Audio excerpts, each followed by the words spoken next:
Dulo Mark Arnold Muhammad Mugalu on sign language will be joining us shortly. Without further ado, let's take a look at tonight's top stories.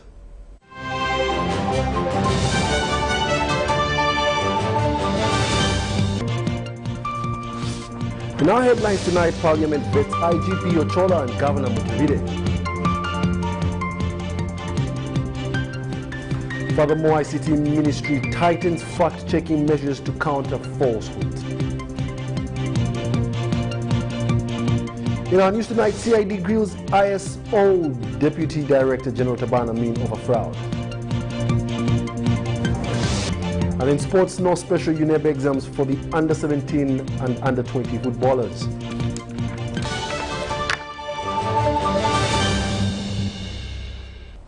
Once again, welcome to the UBC News Tonight. We're streaming live on Facebook and YouTube under the name tag UBC TV Uganda. Now, to start off with our top story, Parliament has vetted the Bank of Uganda Governor Emmanuel Mutevile and the IGP Okoth Ochola, who were reappointed by the President upon expiry of their terms of office. Now, the committee is slated to make recommendations to the appointing authority, and these are the details. The Inspector General of Police Okoth Ochola and Bank of Uganda Governor Tumusime Mutevile have appeared before the Appointments Committee of Parliament. The two whose terms of office expired were renewed by the head of state, and it is a constitutional mandate for Parliament to check the ability of the appointees to serve Uganda. He appeared before us, he answered our questions very well, and you will hear from the appointing authority. The session was exclusive to journalists who were as well not able to witness the arrival and exit of Bank of Uganda Governor from the Parliament premises. Because he came, I didn't know the door was used, but he came, he came and reached the committee. Legislators who sit on the committee are convinced that Ochola and Mutevile are capable of taking on the roles. Of course we considered him, and I've said, as far as we are concerned, his brains are perfect. Because almost every economic question you could ask him regarding to his position as governor, he answered it very well, and he could even ask us if we had more questions to ask him, and of which we didn't have. Legislators confirmed that the IGP was asked about the violation of human rights, and he was able to respond. But the reason he's trying to clean the image of police. If some person waits at an institution like police feels sorry for actions done by his institution, then there is nothing much you can do to him. No. That was not part of the consideration of the committee. We looked at his track record in the last 3 years, and I think the achievements he has registered. Upon leaving the closed-door engagement, IGP Ochola declined to talk to the press, but tipped that the session was smooth. Fantastic. It was what? Fantastic. The session was chaired by the Right Honourable Speaker of Parliament, Rebecca Alitwala Kadaga. Ivan Kahwa, UBC News at Parliament. Furthermore, in our news tonight, government is in the process of setting up a permanent fact-checking segment to counter wrong information that may be circulated in the media. Now, this has been disclosed by the Minister of Information and National Guidance, Judith Nabakova, at the 2021 4th Media Challenge in Kampala.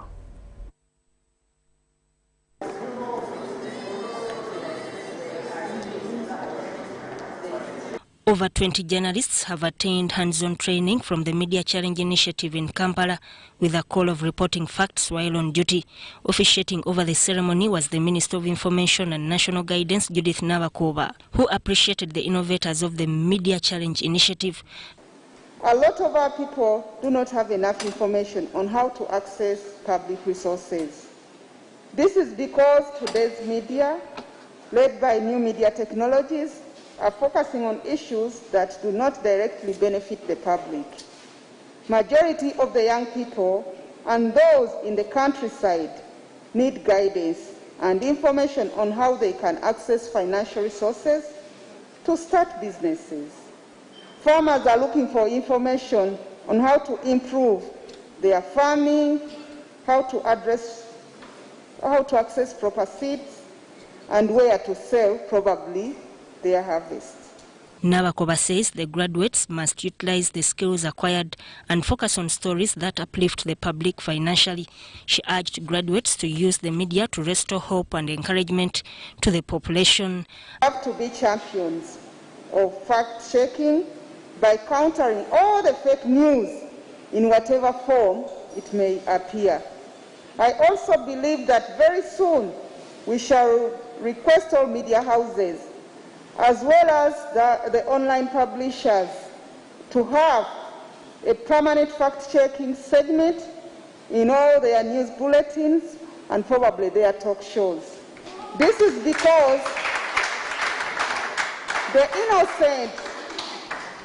innocent consumers of the content which is false, sometimes they are misled because they believe in what is being aired or what is being written. So they end up getting wrong information, wrong direction. A media hub was also launched to ensure that people with different skills in media are brought together for a common cause. Where we see things, and you are going to teach many people how to communicate, how to use the online space, and how to bring out, facts properly. We need to see another angle of reporting. Investigative journalism, whereby even we see detailed reports. The Chief Executive Officer, Media Challenge Initiative, Mpindi Abbas, says the hub is fully equipped with the best studios. To be an innovation space that attracts disruptive ideas that can offer solutions to challenges facing journalism. So things to do with business models, new ways of storytelling, a whole range of challenges that we face today. So the space will attract journalists like you. If you have a deadline and you want to work on something quickly, you can come and we talk about a small rate where you can either pay a sustainability fee of 20,000. Media Challenge Initiative aims at enabling innovation and entrepreneurship for an effective, impactful journalism. Sudat Kai, UBC. National Resistance Movement Vice Chairperson for Western Uganda, Dr. Chris Baryomunsi, has laughed off plans by the National Unity Platform to hold countrywide protests. This comes a few days after residents of Mbale warned Manjia County MP John Baptist Nambeshe against rallying area youth behind holding illegal assemblies. Baryomunsi, who is also the State Minister for Housing, wants Robert Kyagulanyi to accept defeat and let the country move on, describing the planned demonstrations as daydreaming. These are the details. We do not want the RDCs to participate again. Dissatisfied with the outcome of the January 14th presidential elections, National Unity Platform Party opted to petition court. A few weeks after presenting their position, the case was withdrawn from the Supreme Court of Uganda. Moments later, the party president, Robert Kyagulanyi Ssentamu, made this pronouncement. Our strategy is non-violent and it is lawful. Attempting to sell the idea to the residents of Mbale in eastern Uganda was Manjia County Member of Parliament, John Baptist Nambeshe. He met this kind of response. I undertake to resist all the activities of burning the city. You better organize, go and burn where you come from. We kindly request you not to disturb youths in Mbale city or anywhere else. They cannot intimidate Nambeshe that I'm meddling in their politics. When they own or enjoy monopoly over the politics of Mbale, when we are all enjoying residence in that Mbale. Political meddling or not, countrywide demonstrations or otherwise, one fact remains clear, that elections in Uganda are now a thing of the past. This is why Dr. Chris Baryomunsi wants Ugandans to keep away from any protests. For him to now start inciting Ugandans and mobilize them to demonstrate, I don't think Ugandans are foolish. People have come out of elections. They have overwhelmingly voted Yoweri Museveni as the president. Yes, Kyagulanyi got some votes, but they were not enough. They have been locked down. The businesses are suffering. People are trying to regain their businesses and get back on their feet. And for you to call for demonstrations and riots, first of all, I thank Ugandans. They have not heeded to his call, even those who belong to NUP. Whereas he expresses a bit of worry in hooligans disturbing peace, he is quick to note that lawbreakers will be dealt with. You see, when you join politics and elected politics, when you offer yourself for elections, then you should expect two possible outcomes, that you either win or you lose. All of you cannot win for the same position. So the Honorable Kyagulanyi, yes, he gave it a good shot, but he should appreciate and accept that his votes were not enough to have him declared the president of Uganda. Describing Kyagulanyi's move as an act of daydreaming, Baryomunsi has a word of advice for the president of National Unity Platform. Let him now do mobilization for strengthening his party in preparation for 2026. Because the public court which he's talking about, the public court gave its verdict on January 14th, when all of us woke up early and cast our votes. The votes were counted and he didn't win, full stop. In the recently held presidential elections, Robert Kyagulanyi Ssentamu, also known as Bobi Wine, came second after losing to incumbent Yoweri Museveni. Discontented with the results, he sought court redress, but later withdrew the case. Henry Okrut, UBC. Furthermore, detectives at the Criminal Investigations Directorate in Kampala are said to be interrogating the Deputy Director of the Internal Security Organization, Major General Taban Idi Amin, over fraud. Now, Taban is alleged to have participated in fraud that saw some American nationals lose over $8 million. Now, General Taban, a son to the former President Idi Amin, was in October last year appointed Internal Security Organization's Deputy Director by President Yoweri Kaguta Museveni. And these are the details.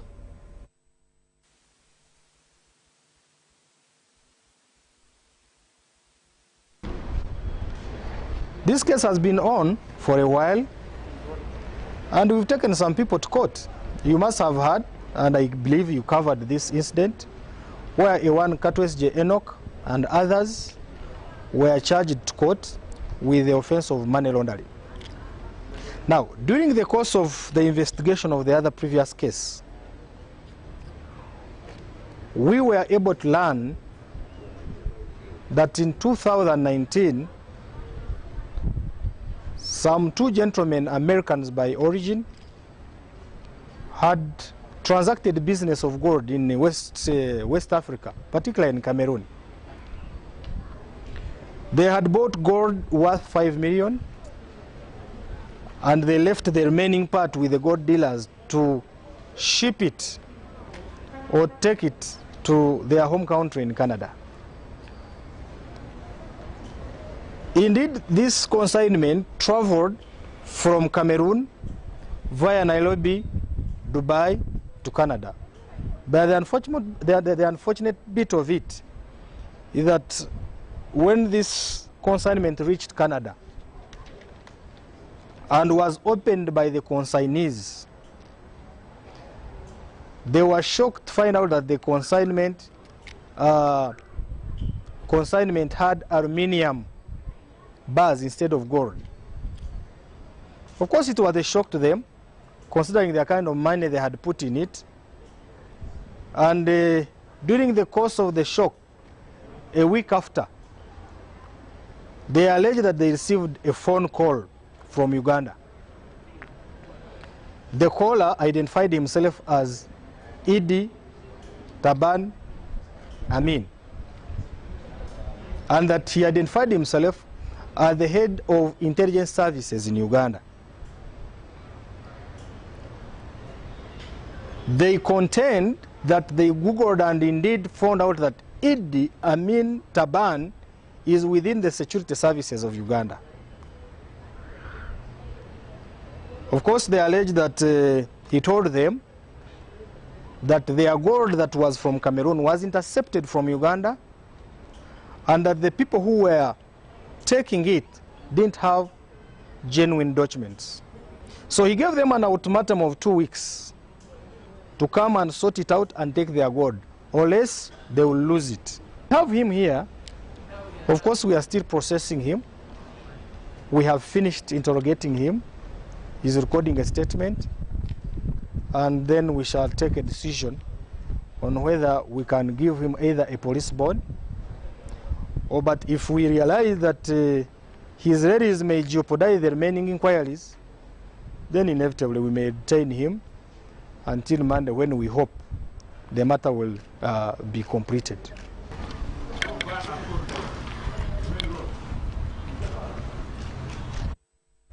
In other news, the East African Law Society wants the Uganda government to compensate citizens and residents of Uganda who were affected following the internet shutdown in Uganda.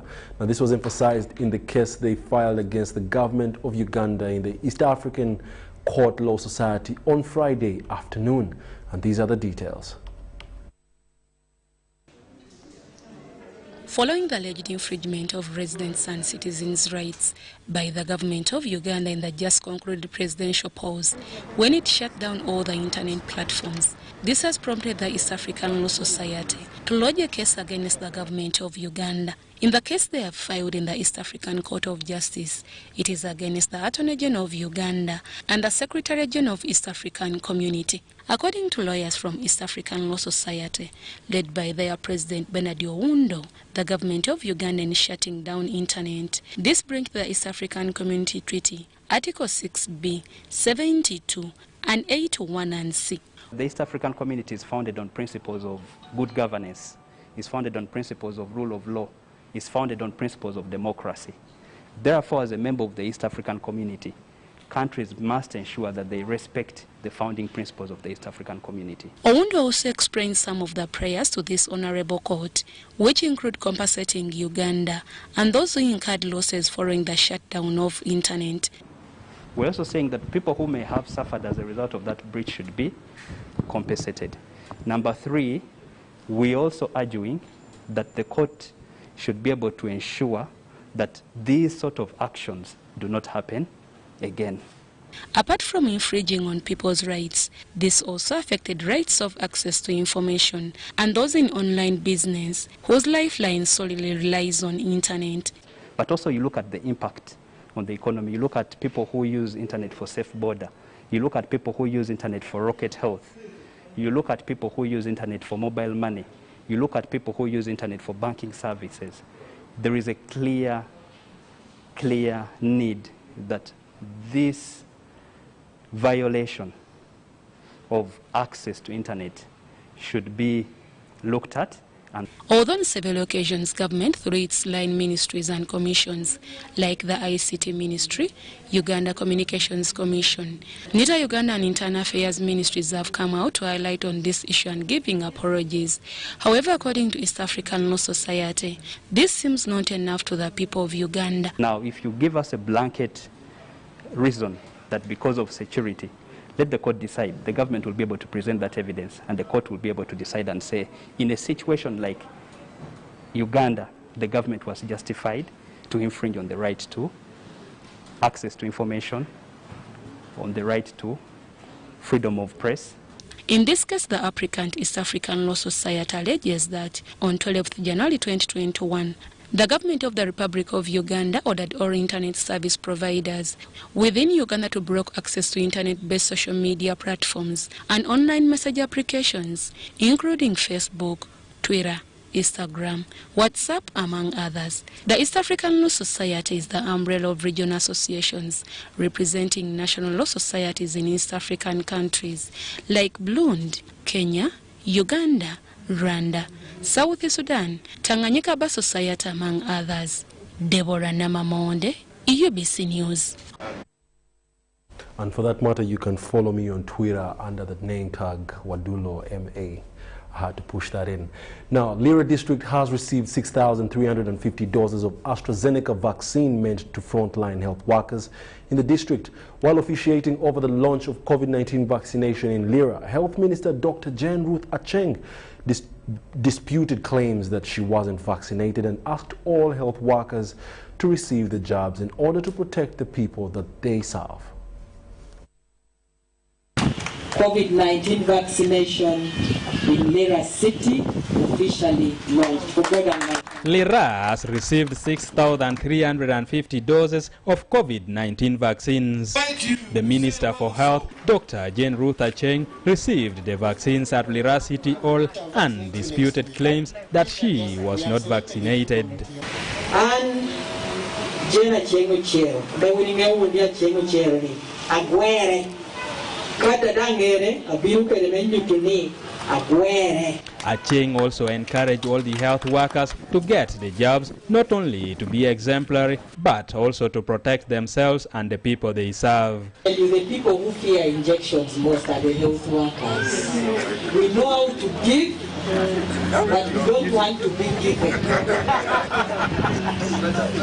So when you see us concocting our faces, understand. She also urged all those who will receive the first dose to get the subsequent doses for better protection. We had a very big challenge during the time that we were giving the hepatitis vaccine to the entire country.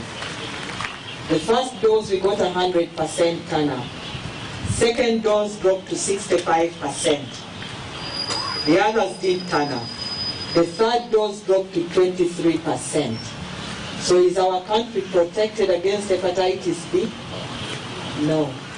Meanwhile, the district health officer Lira, Dr. Edmond Acheka, said they have already trained staff to handle the process and 5 vaccination sites have been identified, including Lira Regional Referral Hospital, Lira University Teaching Hospital, PAG Health Center 4, Ogur Health Center 4, and Amach Health Center 4.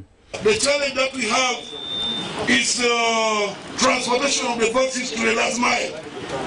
We still have challenges here because we don't have fuel that could support us here. Any person turning up for vaccination is expected to present an identity card, driving license, or any other authentic identification for easy access of the second dose. Ediolwa for UBC News in Lira City. Furthermore, in our news tonight, angry residents have stormed Bunoga Health Center 3 following the death of a 33-year-old Grace Tindimutuma while in labor. Now, the residents say the deceased arrived safe, but due to neglect lost her life, while staff at the center say otherwise. And these are the details. Uganda has added a Grace Tindimutuma to the grim statistic of mothers that die in labor. The 33-year-old lost her life at Bunoga Health Center 3 in Kamwenge district. According to the deceased husband, Silva Binurwa, they arrived safely at the health facility but were told to go get gloves and polythene by the nurse on duty. The husband responded as told, but the nurse on duty was allegedly negligent to the mother, who delivered in the maternity ward compound.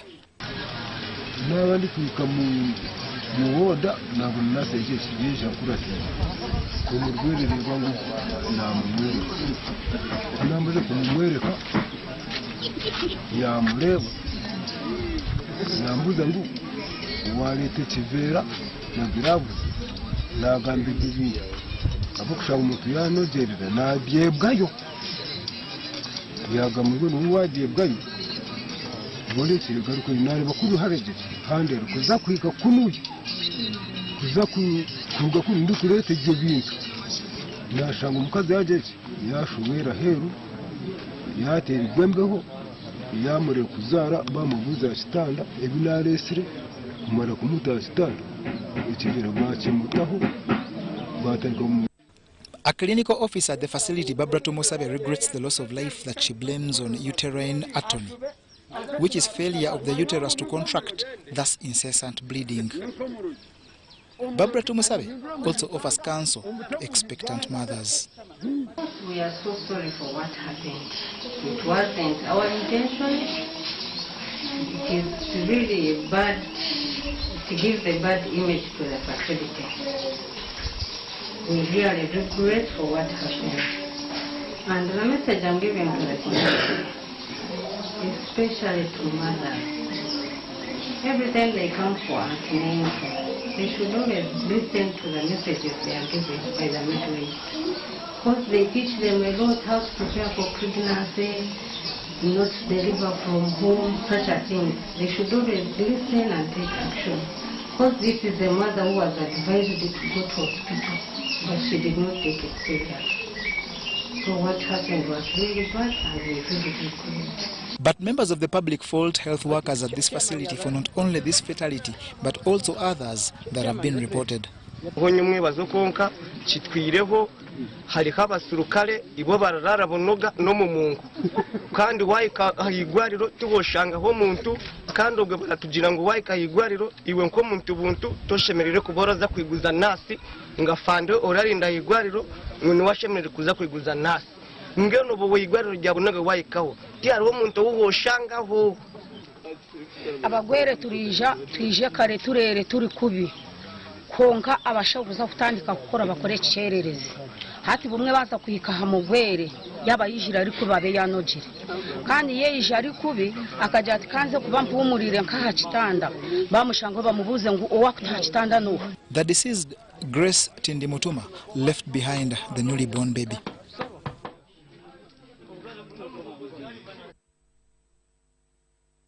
May her soul rest in eternal peace, but we were glad that the baby at least survived. Let's take a short break. When we return, we'll be back with more news tonight. Stay tuned. Kapo, you seem to be in a hurry. Where are you going to? I'm going to pay URA visit. But you can access URA online. Why pay a visit? To know more about the Kakasa business solutions, namely digital tracking solution, the voluntary disclosure program, and electronic fiscal receipting and invoicing solution, which have turned my business around. You know I need to be on top of my game to protect my empire. If you know, you know. I too need to know what Kapo knows. Kakasa, be sure you are in charge of your business. Uganda Revenue Authority, developing Uganda together.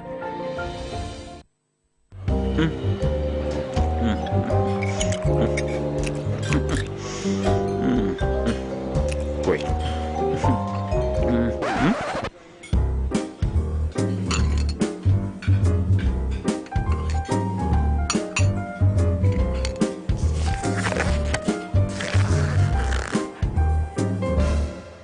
No one should stop you from finishing what's yours. That's why MTN gives you data bundles that don't expire.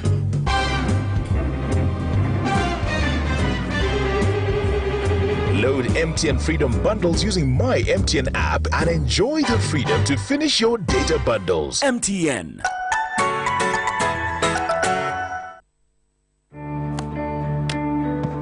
Today tastes like a new tradition.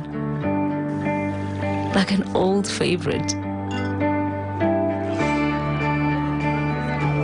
Tastes like all hands on deck and all eyes on the prize. Today tastes like a piece of the action. And it never tasted this good.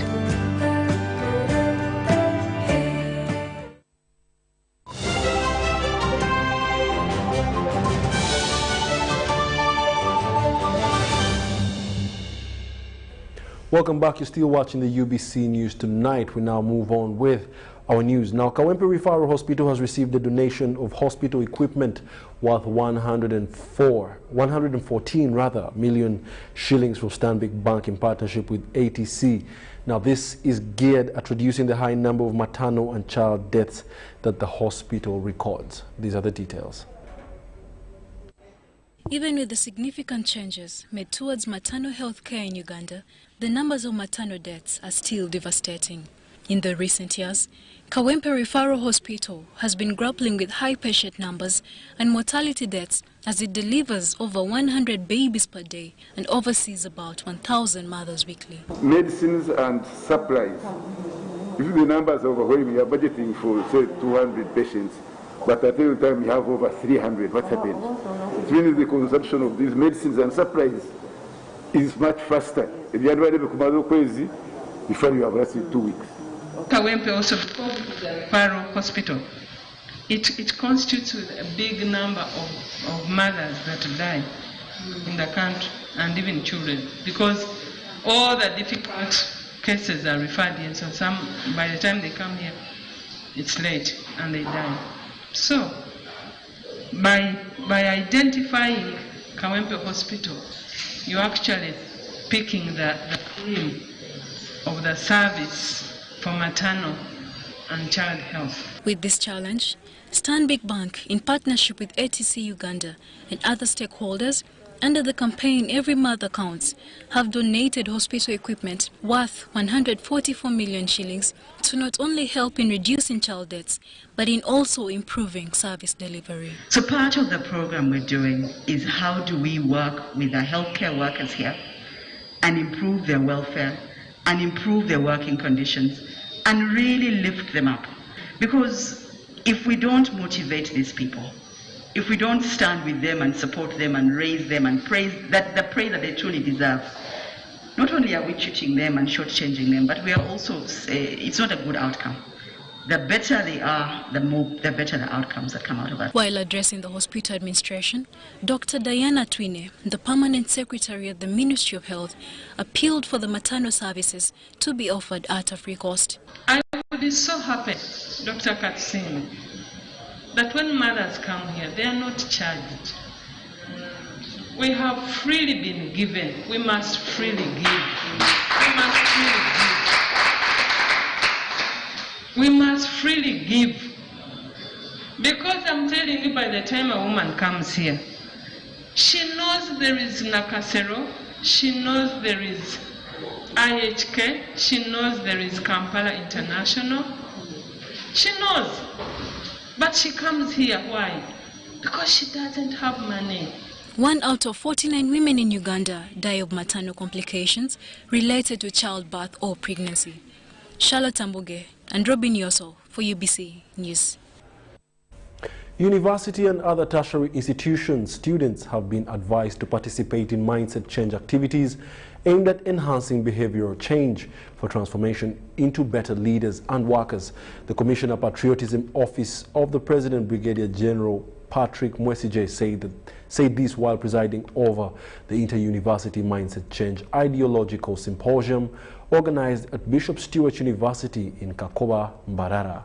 Among other universities that participated were Mbarara University of Science and Technology, Kampala International University, Ankole Western University, Makerere University Business School, Mbarara, and the Director Mobilization and Mindset Change at the Operation Wealth Creation, Brigadier General Felix Kulaije, and the university's Vice Chancellor, Professor Mauda Kamatenesi, also addressed the symposium and urged students to be patriotic. We need to look where we are, the opportunities. They will tell you, the man who makes McDonald's he failed in many things, including the army. But at 73, no 65 years, he saw people would go to work, but they had no time to go and eat. So he began making chicken and chips and taking it to offices. So that's how McDonald's became now the order of the day today, which you young people enjoy, or the cave. What is this? Cave opportunities around us. We just need to see them. Mindset transformation is so important to an individual because it helps them change their behavior, change their character, and sets them in motion to transform their lives, transform the lives of other people and Uganda. Only when minds are transformed can they make better leaders, better workers, and people who are poised to to face challenges, everyday challenges, and set the nation on a development path. So this symposium to me was very good, and it has achieved its aims. Our children sat and listened attentively. They asked questions, and I'm very sure they have not remained the way they are. Have the right mindset to know that the future of Africa depends on them, and nobody else owes us a living. So whereas people want to go to Europe where they see life is easy, Now, news tonight, police have arrested 2 male adults for allegedly impersonating as State House staff, thereby conning unsuspecting members of the public of their money while promising to get them to meet the president. Kampala Metropolitan Police Deputy Spokesperson Luke Owesigire identifies the suspect as Begumisa Lawrence and Rabahanji Ronald, revealing that they were nated following a tip-off from one of their victims. These are the details.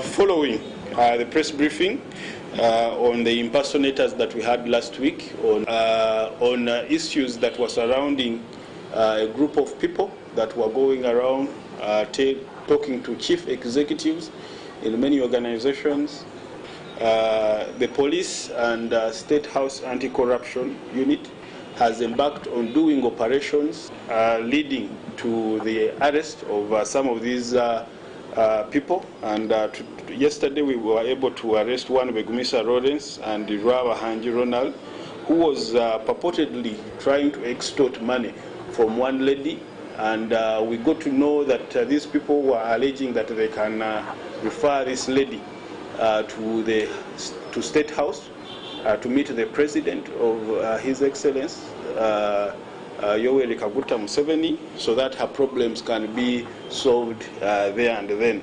It's from this that, of course, she reached out to us and we were able to mount an operation that led to their arrest. Of course, we are calling upon the public not to heed to the demands of these people. At the end of the day, they will ask money from you, of course, which is illegal, and they will not do anything about it. If you want to see the president, you can always go through the normal procedures, and of course, whenever there is an appointment, you can always meet the president, not to give in money so that you can always meet the president. So investigations are ongoing. We got to know that they were asking for 3 million shillings. We are yet to know whether she had given them any money, and it's from there that, of course, we had to swing into action. They are currently, of course, recording their statements, and we are hopeful that on Monday they will be arraigned before courts of law on issues to do with impersonation and demanding money with menace. Of course, this is an issue that is on the rise in the country, and we call upon the public not to heed to such demands, because there are proper channels anyone can use so that they get justice or find whatever they want, other than giving bribes, which of course we are against.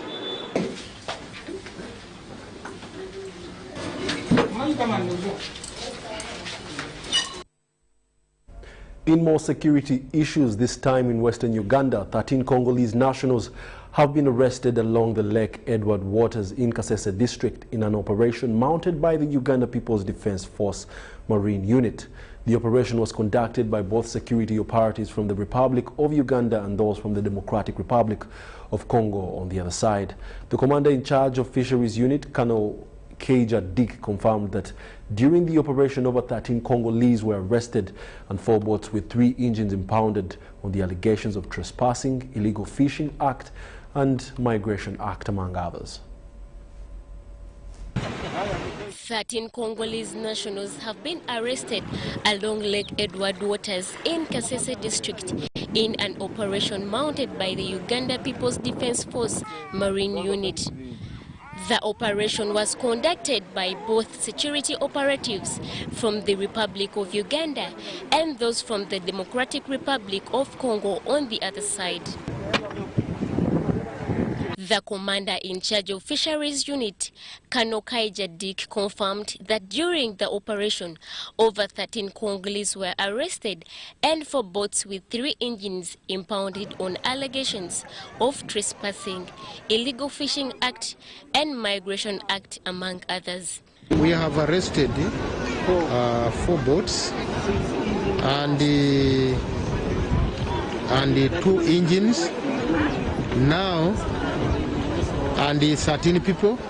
They have been arrested for about 4 offenses, according to the laws governing Uganda. He revealed that the Congolese have been violating Ugandan laws. Therefore, they have to face the courts of law if they continue fishing on Ugandan side of the lake. In Uganda, fishing, whether you're Ugandan or you are not a citizen, a foreigner, fishing you must be permitted by means of fisheries, whereby you pay a license, and the license is valid from January to December of each year.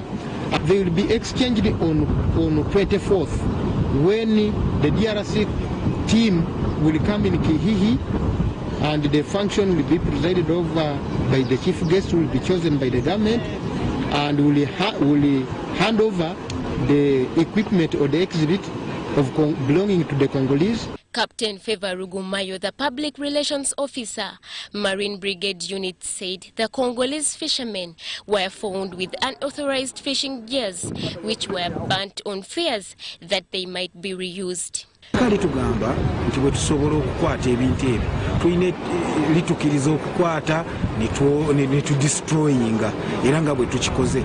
Rugumayo warned the Congolese who have continued to sail on Ugandan waters without permission. Kooti zaffe zirina okukola bulungi, anaakwatibwanga ng'alina ebintu byonna ebimenya amateeka era ajja kutwalibwanga mu kooti. The security team has also warned some Ugandan fishermen who have continued to use poor fishing methods and materials to immediately stop unless they will be also arrested. Irene Faith, Nantongo, UBC News.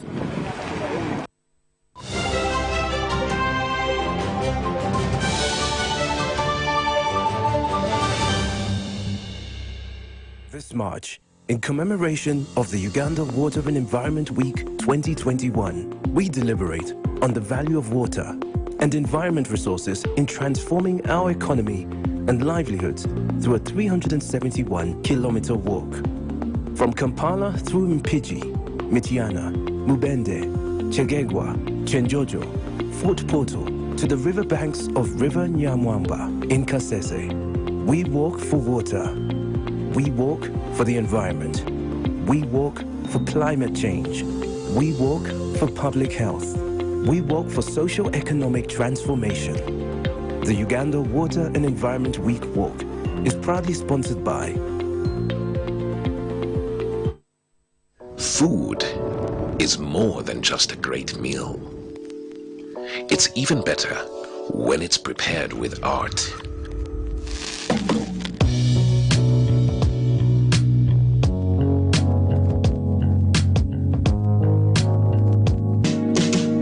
The Big Kitchen. Brought to you by... Because we've learned to savor the moments that were always there, and they never tasted this good.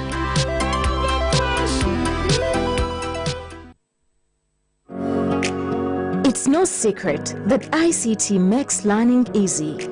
The strides made in our field could not be possible without it.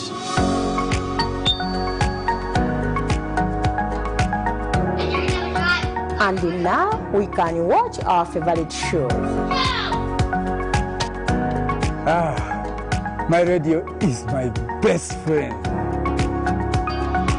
UCC provides an enabling regulatory environment and policy guidance for healthy competition. We also facilitate ease of doing business in the communications sector through licensing, standardization, spectrum management, tariff regulation, rural communication development, and consumer empowerment. An informed consumer is an empowered consumer. UCC supports local content and innovations. Driving the development of a robust communication sector in Uganda is Uganda Communications Commission.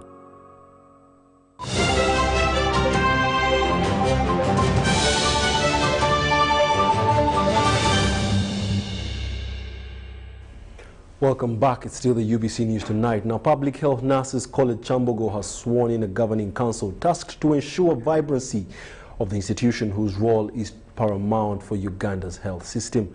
The new council is now chaired by Dr. Frank Muine. A new governing council for Public Health Nurses College Chambogo has been sworn in. Justin Billy Mudoariko, swear that I will at all times well and truly serve the Republic of Uganda in the office of Representative of Alumni.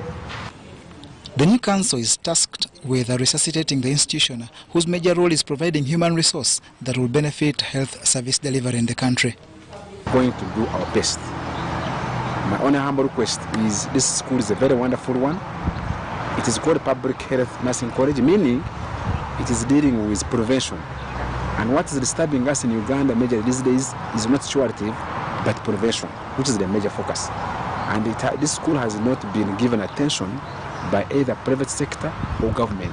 So my appeal to the government, to the powers that be, private sector and business communities is to give more attention and emphasis to this school so that the entire Uganda can be helped as regards preventive measures. According to the college's principal, Betty Pakutho, insistence on this institution will solve many of Uganda's needs, especially during this pandemic. We have a very small budget. We are praying that COVID has now opened our eyes and seeing that the way to go is preventive. And public health nurses should be in the lead of this. I'm crying to the government that the key attention be put to this institution. We have more structures here for training more of this cadre of nurses so that we don't visit the hospitals more than we have been doing. Already, government has realized the relevance of this institution and boosted it with 30 scholarships and an improved salary scale to attract quality tutors. What now needs to be addressed is infrastructure like hostels and other logistics like transport that will enable outreaches to educate the public on how to prevent illnesses. I, Musician Moses Petrel, swear that I will at all times. Furthermore, 52 refugees have been awarded scholarships at Makerere University in different programs for the year 2020-2021, courtesy of MasterCard Foundation. At the award ceremony, Makerere University Vice-Chancellor Professor Barnabas Nawangwe appealed to the beneficiaries of scholarships to focus and aim at achieving their goals. And these are the details. In the past 7 years of MasterCard Foundation, more than 1,032 students have benefited from that scholarship. However, 76% are females and 24% are males who often successfully complete their studies at Makerere University. Today, 52 refugees have been awarded with scholarships to Makerere University through MasterCard Foundation. It's at the awarding ceremony that the Vice-Chancellor of Makerere University, Professor Barnabas Nawangwe, challenged the scholars and beneficiaries of MasterCard scholarships to be persistent, resilient and hardworking if they want to yield fruitful results. You will be a leader at every stage. Be honest, but don't be tempted by bad examples. We have met brilliant younger women and men who we are certain will go on to change lives for their generations and those after them. Please exemplify the ideals of the program and ensure that they are reflected in your personal but also collective lives.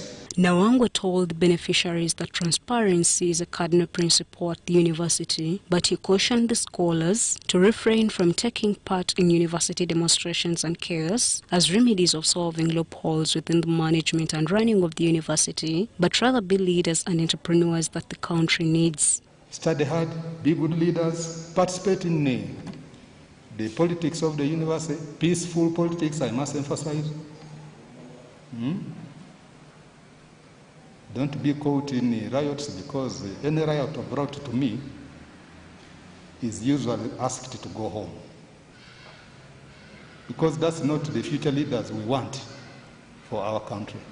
The coordinator, MasterCard Foundation Scholars Program at Makerere University, Dr. Justin Namalwa, says only 211 graduates have been fully flagged off since the existence of the foundation, and they have been able to give back to society as expected. We have 211 graduates out there in the world of work. They're focused because the first criteria to get here is academic excellence. So focus on your studies, and later you can contest for the scholarship. So you leave this place as a wholesome individual. You have access to computer, including ICT training, specialized. Shaidat Nasaku, UBC News. National Women Council leaders have appealed to the government not to shift their Uganda Women Entrepreneurs and Entrepreneurship Program money from the Ministry of Gender to the local government.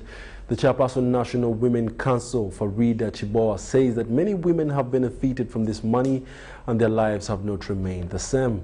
This was during the annual general meeting of the National Women Council held at Imperial Royal Hotel in Kampala. Moving a motion that it should not be transferred from the Ministry of Gender, which is our line ministry, to any other ministry. And the delegates here in this meeting, we are making a resolution. And this resolution, everyone is going to append a signature on this resolution. And we are ready. We are requesting the Ministry of Finance not to take our baby to the Ministry of Local Government. It has actually developed women. Those that have received this fund, they have enjoyed it, and a number of success stories have been registered. But now, if it shifts from this ministry where we operate from and it goes to another ministry, that means we shall not have access to do what we have been doing. The reasons why we don't want the money to move. In the history of this country, we have always been in the Ministry of Gender. We started from Women in Development. We are now under the big Ministry of Gender, Labour and Social Development.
Now time for business, and we start with the construction works of Mpondwe One-Stop Border Post and Export Zone Market, which are officially commenced.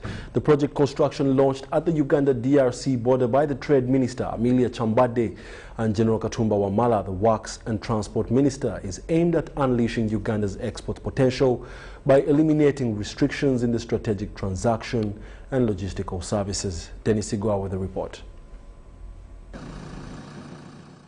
The project, with an 18-month completion timeframe, is funded to a tune of 12.5 billion shillings by the World Bank. When fully operational, the Mpondwe One-Stop Border Post and ultra-modern border export zone is expected to increase capacity for commerce and reduce costs faced by the traders, especially small-scale and women traders, at the targeted locations in the borderlands. Apparently the outcome would be to reduce poverty, to increase export earnings, value addition of our products, so that we don't suffer, markets don't suffer the same fate like we had suffered with our neighbors like maize, but that one has been sorted. Employment, but also the Democratic Republic of Congo has in the recent years risen to become one of the biggest regional and international trade partners of Uganda, with exports to the country surpassing $580 million in 2020. That means that it's now going to be one of our biggest trade destinations. And the fact that Ministry of Works has a project of working on the infrastructure in DRC justifies that. With improved infrastructure and streamlined border clearance processes, the trade volumes are expected to increase exponentially. But particularly speaking on the small-scale traders, most of our people who are exporting goods to DRC, exports don't attract any tax except a few, and that is hides and skins and fish. As the market and border post construction works officially commence, the contractor was cautioned against poor work ethic and unnecessary delays. I wish to urge the contractor and the consultant and technical team from both ministries to ensure that the construction is done to the desired quality within the expected time frame. Residents at the border town have hailed the project and expressed optimism of an organized and better working environment, which will translate into increased earnings. The new market will help me a lot. We have been carrying our merchandise from the market every evening, but with the new stores, that will be history. We are also assured of safety.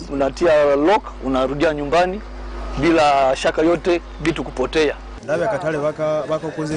can see the new developments, and that is the way to go if our border and the country is to prosper. Facilitating trade in both goods and services requires a holistic approach, targeted investments in infrastructure, policy reforms, and capacity building. Onion growing is a profitable business, with numerous farmers earning big from the enterprise. Now largely grown as a backyard vegetable and a spice, onions can be added to savory dishes like eggs, meat dishes, soups and baked goods, mainly for aroma purposes. Now a number of Ugandan farmers are taking this trade seriously and are making a fortune from the vegetable. Let's take a look at this report.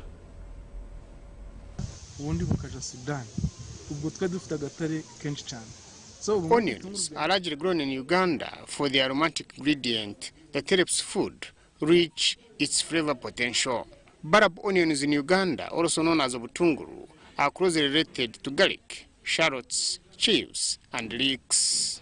Regular onion consumption may help reduce high blood pressure, inflammation, and is also a major source of vitamin C, but more importantly, a powerful weapon against cancer.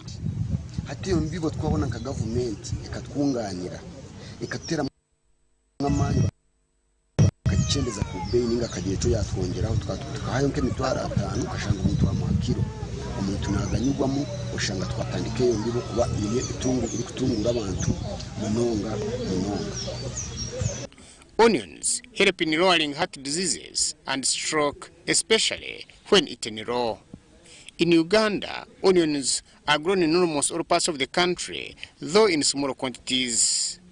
Most of the large-scale onion farmers are in Kapchorwa, Buko, and Queen districts. Onions are also grown in Muramburi, Sironko, Mbale, in the southwest areas around Kabale, Ruchiga, Chisoro, Kanungu, Rukunjiri, Kasese, Rubirizi, and Kabarore districts. Nukubujana Kampala kandi nabwo bufite agatari dufite ibyiringiro yuko agatari kari kuza kuba neza abantu bakabona isende bashoyemo kandi bakabona n'amagoro. Farmers in Kigesa region, however, have taken onion farming as a business, and on average an acre can yield up to 20 sacks of onions, with each fetching between 150,000 shillings and 200,000 shillings farm gate price. Turangwa n'ubwiza bwo kuba bahanga mu guhinga no kubwo mpamvu dukwiriye kwirinda abantu bari kuzanamo iki izina ry'ubujura. So turagira izina ryiza ngo turabahinzi kandi bako turahinga ariko bahagika y'izina ngo cananye n'abaki kora kiro igana 2 twagikirizana n'umuhinji na n'abashuzi kugira ngo buri umwe wena ajyeho kace konka no hansi asigare abone ahashemeriye. Most farmers, however, complain of being cheated by middlemen and outright theft by vagabonds who want to get rich fast. Umucuruzi w'umukiga yaraje agukubita miliyoni ze 10 atigena muri butunguru umwanya bwo kubugura ugakora ibyawe isene z'umucuruzi akajya kutega ziga iyo zipfuye kimenyesha ngo ndazinda kuguruka canangiza. In 2020, Uganda was ranked 42nd onion producer in the world in a market dominated by Mexico, USA, China, and the Netherlands. The export value of onions from Uganda stands at about $653,000, and the export volume is about 1.70 metric tons. wahinga hazira no higa shawo 20 fatino iha 10 abwa afrisidi ne ya kare ne yira nyati 9 ejeje ensa yo barese bageta ngo minadis. Onions can help the body against stress, possesses anti-inflammatory properties, are a natural blood thinner, good for lowering blood pressure, and prevents risk of heart attack or stroke, and may decrease the risk of cancers. The challenge, however, remains in marketing and value addition so that farmers are not left at the mercy of middlemen. Kandi shaho twashanga umuhi uri kugiha hano kugitwara Kampala ari kugiha hemitwaro mukaga twashanga ico kintu muhinja ari kugaruka hanze twayenda ngo tutame. Haimana Deo reporting for ABC News. Now, women entrepreneurs have been urged to join networks of fellow women entrepreneurs and also accommodate change, especially now that the country's economy is reviving. Networking is bound to not only enable them expand their business knowledge, but also access more markets for their products and services. Uganda has the highest number of female entrepreneurs in Africa, with 90% of the women borrowing and saving money to start their businesses. This number is expected to increase if only women business owners are willing to network amongst themselves. When women get together, they're able to have a voice. Women in business are able to get together and have a voice, be able to advocate, because when you're alone, as we have said, you don't know everything. And you can't speak alone. So there's power in numbers, and that is why we network. The Women in Business Belated International Women's Day virtual event, hosted by Uganda Investment Authority and Opportunity Bank, focused on the importance of change in business and creating linkages between business and technology amidst the COVID-19 pandemic. Embrace change and allow to change. You know, what was there before COVID-19 is different. The way we used to operate before COVID-19 is different. If you stick to the old way of doing things, you'll possibly be left behind or even pushed out of business. Through the Uganda Women Entrepreneurs Network, women business owners all over the country are bound to expand their knowledge and access various markets. So a network brings together a diverse cross-section of women in all categories, whether they are big or small, whether they are medium, whether they are in the urban areas or in the rural areas. Like Susan Chirumira, once a samosa vendor turned hardware owner, women have been urged to apply for loans in order to start their own businesses to support their families socially and economically. I started making samosas when we used to sell samosa at 50 shillings. But after getting a loan of 100,000, I got stressed. After finishing samosas for one packet, I go and buy another packet I make for the same day, so that I can get the money. That's how I learned how to make much money. Because now I'm doing a hardware job. I'm no longer in samosas. Small and medium enterprises contribute over 25% of Uganda's gross domestic product and employ about 45% of the labor force. Charlotte Amuge and Robin Yoso for UBC Business. More in business, lack of career guidance has been identified as one of the main challenges affecting the labor productivity of the country. According to the Permanent Secretary, Ministry of Gender, Labour and Social Development, Agre David Chibenge, the skills taken into the labor market are lacking, calling for an immediate address. The National Labour Productivity Enhancement Force that was put in place by the Ministry of Gender, Labour and Social Development with a view to design strategies of improving the workforce is concerned with the current labour force in the market after school. The permanent secretary, Chiwenge, says lack of career guidance has been identified as one of the challenges in the market. The concern, though, has been that even when we invest so much, at the point when our young people exit, there are still question marks over whether the skills they have acquired enable them to engage in productive work. Agri appealed to government to revisit the human resource manual of the country to address the gaps. That we must review, we must revisit the characteristics of the kind of human resource that we have, of the kind of people that we have, those that have gone to school and those that have not gone to school, and address those gaps. Maureen Tweyonjele, the Director, Career and Skills Development Center at Makerere University Business School, says school dropout rates have often been raised as a concern. For me, I have had an opportunity to go around the different schools, especially at primary level, and I don't think, I stand to be corrected, but I have not had access to any primary school in this country that has a career support center or somebody in charge of identifying talent at that level. Tweyonjele says adding career guidance on the nation's curriculum will solve the problem at play going forward. For me, I think as we enhance the curriculum, one of the things we need to include is the issue of career guidance, that people should be able to, first of all, know who they are. Jane Ramchisha and Esther Chitiwa for UBC News.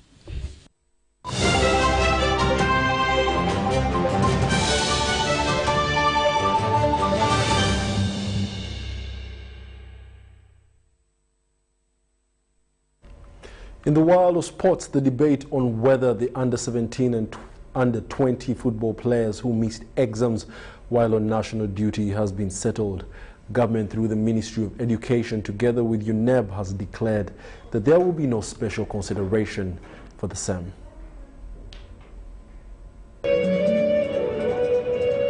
Uganda national football players who missed the USC examinations while on national duty in the CHAN under-20 football tournament will have to wait for another year after authorities disclose that there will be no special consideration on the same.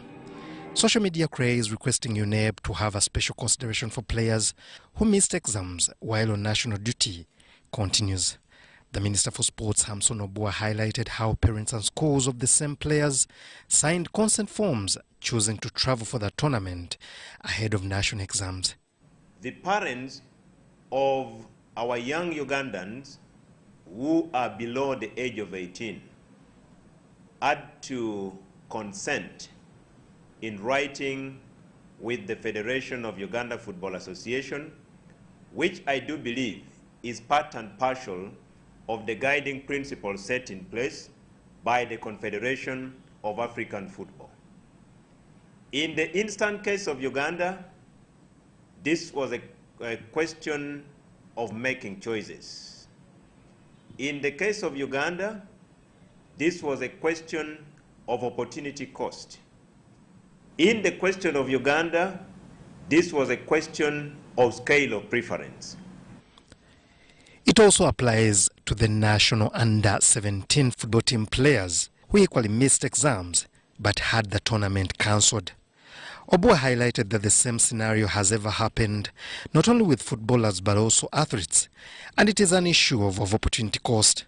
I personally took the initiative to talk on phone with 4 or 5 parents of the affected children and guardians, and they made it in very, very clear terms that they made choices for their children to participate in this tournament in consultation with their families, in consultation with the schools. Only one parent, one baby cool, recommended that in future, government of Uganda should consider amending the UNEB Act to create special exams for such categories of people who, at the time of doing exams, are engaged. Well, as the under-20 national football team was returning, their under-17 counterparts who had travelled to Morocco for the under-17 AFCON tournament received news of tournament cancellation. According to the minister, this was double jeopardy to some, missing on the exams as well as having the tournament cancelled. Government, however, hailed the under-20 team, reaching the under-20 AFCON finals, though losing to Ghana 2-0. It is to be remembered that UNEB only gave special consideration to students who missed exams due to effects of the war. No foul! Bucket! Bucket! Hey! Hey! Of course, these are repercussions of insights that were not foreseen. However, do you think this decision could have been different should they have won? We do not know. However, that brings us to the end of our news tonight. Thank you for joining us. My name is Wadulo Mark Arnold. Mugalu Muhammad on sign language. From the team, we must say good night. Yes, very sunny, hot and dry conditions continue to prevail across much of the country, and it seems to be the big story that everyone is talking about. But I will tell you this, we do expect numbers to go up as well, even for tomorrow, but we shall see that in our forecast, which will come in just a bit. First, let's take a look at our satellite analysis. We can see that most of the rain-bearing clouds have moved further away from our country, and that has caused a reduction in wet weather activities throughout most areas. We also still have those dry winds coming in from north of our continent towards the country, and because of that we continue to see mostly dry conditions across the country. Now, Saturday morning we expect mostly intervals of sunny and cloudy conditions. We will have mostly a mix of clouds and sun, and that will be across much of the country, really worth out of the door. Later in the afternoon we're likely to maintain similar conditions across much of the country.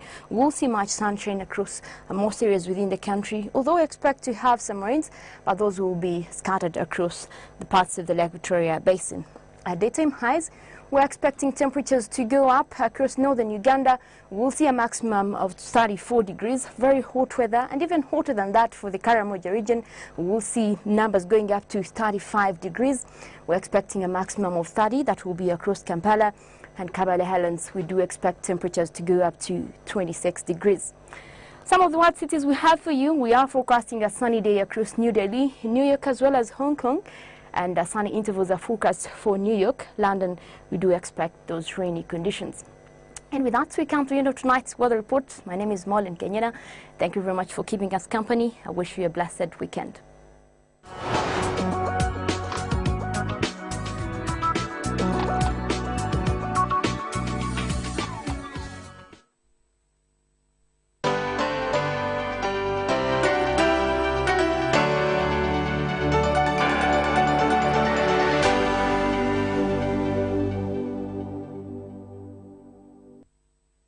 Welcome to English in a Minute. As a verb, to catch means to capture or hold on to something. As a noun, it's a game where two people throw and catch a ball. You know that house I was looking at last week? Yes. Well, I checked this morning and the price went down from $200,000 to $75,000. Wow.